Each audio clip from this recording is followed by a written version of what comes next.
Hello, my name's Copeland, My name is Barbara Turner, or Mimi to me, or Mimi. I'm Copeland's grandmother.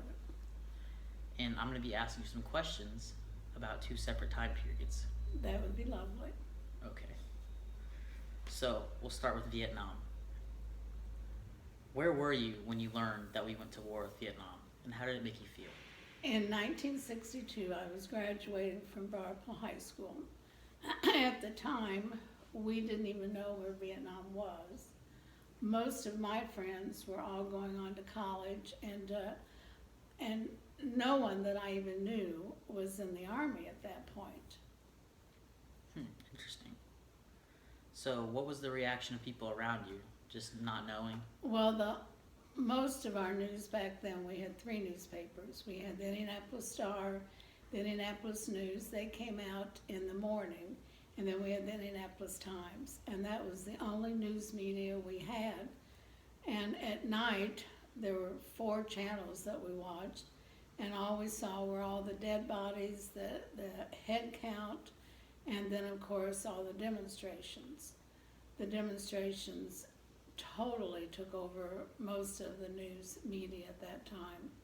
And anybody who was against the war, they were off to Canada. So, once you guys understood more about the war, were you guys against it and protested? I did not protest it, but I was always against it. I've always been against any kind of war, and especially with the country that we knew nothing about and had no reason to be there. And it's strange because right now, this is 50 years later, we're going to Vietnam on vacations.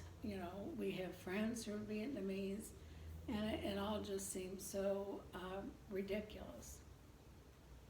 Okay. Was a draft a fear for your family and friends? The draft was a big fear. Everyone was so afraid, and I think really that's why all my friends went on to college, because that kept you from being drafted. And then later, if you could teach, that was even better. Or I had a lot of friends then who got married, and because if you were married and had one child, you were not going to be drafted. During the long years of the war, did you guys travel anywhere, go any places? Well, I did it. 1965, I went with a group of teachers to Europe. And one of the teachers that I was traveling with was Nadia Glombiowski. I still remember her name vividly. She was a refugee from the Ukraine. And as we traveled, especially going into East and West Germany and East and West Berlin, we were detained. And at all of the railroad stations, there were, guards everywhere. And the Europeans, especially the French, did not like the Americans. You saw signs everywhere that said, Americans go home. So they viewed the war quite differently than we did. That's interesting that other countries would think differently about us and how much they hated us. Absolutely. So, Agent Orange was a big effect on people when they came home. Did you know anybody who long-term effects or? We certainly did. My husband's nephew, or niece, married a boy who had been to Vietnam and was subject to the Agent Orange. And when they had a child, their first child, he was born and with Down syndrome. He's a wonderful young man who's lived to be in his 40s, but they have struggled their entire life. And what was so amazing to me, but never being in the military or being a part of the military, but seeing these soldiers coming home, and there was no grateful nation that was welcoming them. They were kind of looked down on by most people because they went over there to fight. Times have really changed. Now we look at them as veterans and respect them a lot. And that's wonderful. So while the war was going on, did you see any propaganda for people to join the fight or propaganda in other places? I did not myself. Like I said, I was in college, and then I was in Europe for a while, and really did not see any of that other than the nightly news where we saw these poor, soldiers. The head count was just extraordinary every night. Okay. And of course, before that, in the 50s, whenever we wanted news, we'd go to the movie theater, and there were newsreels. And that was the only way, that and one newspaper, to get any knowledge of what was going on in the world at all. So, PTSD, long term, and when people came home, was a big problem.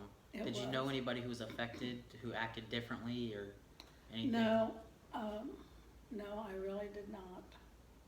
But you knew it was a big problem around with many people. Yes, absolutely. Okay, so that's basically it for Vietnam. So now we'll be getting into a earlier time period, the 1950s. Let's start by how old you were in the 1950s. In the 50s, I would have been 7, 8, 9, 10 in grammar school. Okay, so music was a big thing in the 50s, a more positive thing. Did you think of any music changes that happened? Well, the Beatles came in the 60s. In the 50s, we were listening to Elvis and I was not allowed to listen to Elvis because he moved too much. vulgar. But in the 50s, everything was American Bandstand. Our thing was we couldn't wait to get home from school to see Dick Clark's American Bandstand, because that's when we see all the kids dancing, and that's when all the dirty dancing started. And in every school, there was a couple that could do the dirty dancing, and they were usually awesome, but they usually got asked to leave the dance floor. Like the movie, or? Like the movie, only worse. Okay. But that was our big thing, was anyone who was on American Bandstand. And then, unfortunately, we were still watching the Mickey Mouse Club and Ned Funicello and all of them. That was our main thing in the 50s. So, do you remember traveling anywhere in the 50s? Do you remember especially out of the country, or? No, not in the 50s. Not in the 50s? Okay. So, also, but not everything was great in the 50s, obviously. Around the world, there were a lot of the Kenya and the, Rwanda. Restart, yeah. Alright. So not everything was great in the 50s, the Rwanda and Kenya stuff that was happening around the world. Did you notice any of that happening, or? We never even knew that it was going on. I'm not so sure, but what that was, the propaganda that we were receiving through all of our news media back then, it just didn't seem to be an issue. It was never talked about. Okay. So, what, the Cold War and Korean War were happening. What memorable stuff do you happen through that? Well, of course, they were trying out the atomic bomb, and we actually watched it go off, trial atomic bomb on our little black and white TVs, and we were all very frightened, and that's when they started doing all of the drills where we would have to get under our desk or have to get in the hallway and put our heads down because we were all afraid of the atomic bomb hitting. Sounds pretty scary for a little girl. It was very scary back then. Understandable. So, did you notice anything in your parents that they were afraid of war, maybe, or anything different in them? No, we were pretty sheltered from all that. Obviously, World War II just got over with, so. Right. So everyone was still, war shy and really didn't. They wanted to get on with their lives. They had all lost so much, and. Understandable. What 50s, a lot of technology happened, a lot of advances in anything. Well, Sputnik was a big thing, and when Sputnik occurred, it was like all of a sudden all of our teachers were getting slapped in the face and going, we need to step up our game.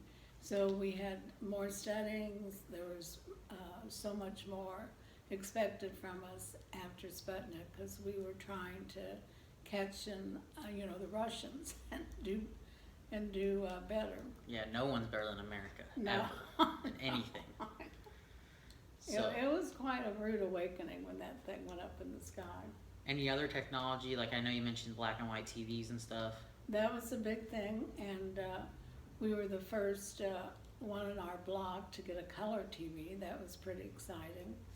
But there were 3 TV stations, and so you were very limited on what you watched and the time, because very often the TVs would go off at midnight or even 10 o'clock, and then they wouldn't come back on till 7 or 8 in the morning. So it was very limited and not the entertainment like it is today. We would go to the movies, and actually they would show the world newsreels at the movies, and that's where we got a lot of our information in the 50s. Mm-hmm. So also, we learned in our class that when you watch a TV, it's more of a family-oriented thing. The family would get together. Absolutely. A But lot even before TV, it was the radio. I mean, I remember, having a Philco radio, and how exciting that was. And we'd listen to all the detective stories, and we would all sit around the radio just like the pictures that you see. But it was very family orientated then. Altogether, did you feel proud of your nation for the technology? Oh, we were very proud. Mm-hmm. Always have been. And something like the space race, for that to just be starting up was fun. That was very exciting. And in the 60s, when we reached the moon, it was dancing in the streets, and it was a wonderful time. Okay, so before I cut you off, is there any final thoughts that you have about any of the subjects we talked about, either Vietnam or the 1950s? No, No? I don't believe so. Cover it all? Okay, cool. Well, thank you. Oh, you're very welcome. It was fun talking to my grandson. Cool. Thank you for watching. Goodbye.